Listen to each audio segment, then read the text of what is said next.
Okay, what's up guys? Ako na naman si Bisayang Loto. Ngayon, turuan ko kayo paano magluto ng bibingka. Bingkang Bisaya, pinaliki. O, maggiling tayo ng 2 cup na bigas.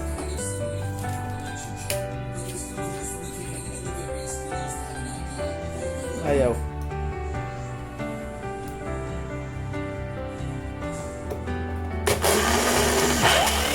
Yan. Hanggang maano na to. Hangtod mapino ang bugas. Ayan. Ayan. Okay. So ngayon, maglatik tayo. Latikin muna natin yung tuno. Ayan. Pwede ra dili latikon. Pero much better na latik natin. Right. Oh, ito na yung latik guys. Okay. Yung gata. Palalamigin lang natin siya ng konti. Alright. So ito na yung resulta sa giniling natin na bigas. Saka yung latik, yung tuno. Yung gata. Yan. Tapos ilagay na natin siya dito sa yan. Tapos lagay yan. Okay.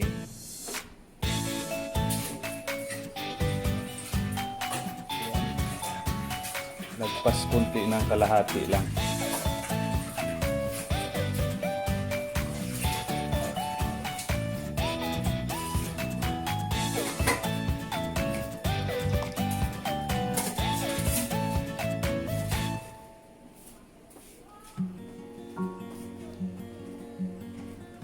Okay.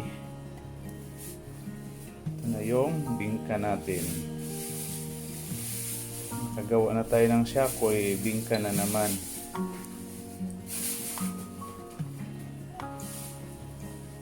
Bingka sa tabo, sa suroy-suroy.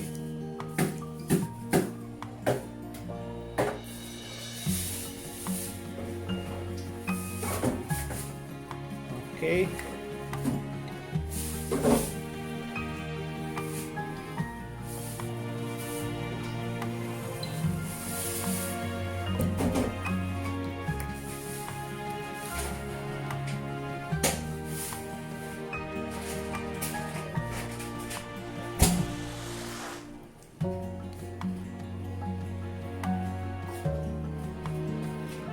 Yan.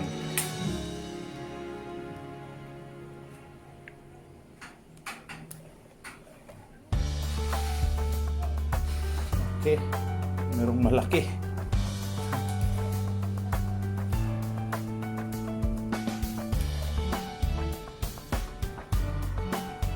Alright.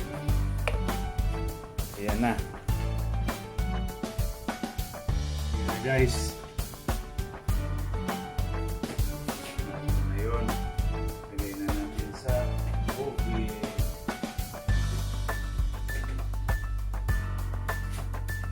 Okay.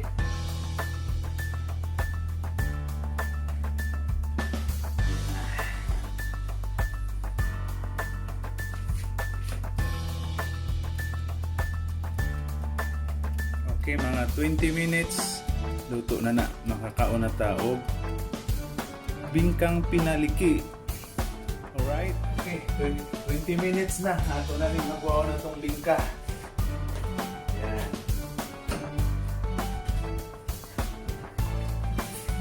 Okay. Alright. Okay.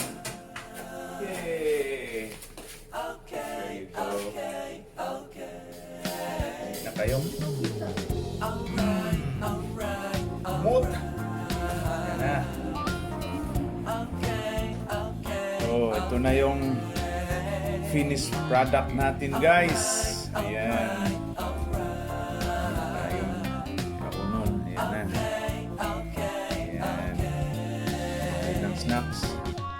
Oh, di ba ang dali lang maggawa ng bibingkang pinaliki?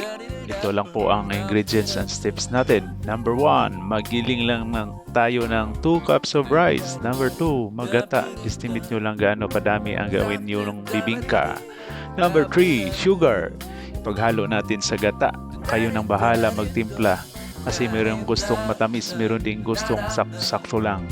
Number 4, ihalo ang giniling na rice and gata. Number 5, after natin mahalo, ilagay na natin sa hulmahan ng bibingka. Then number 6, ilagay na natin sa oven at sit lang natin ng 20 minutes. Yun lang, di ba? Ang dali lang. Alright.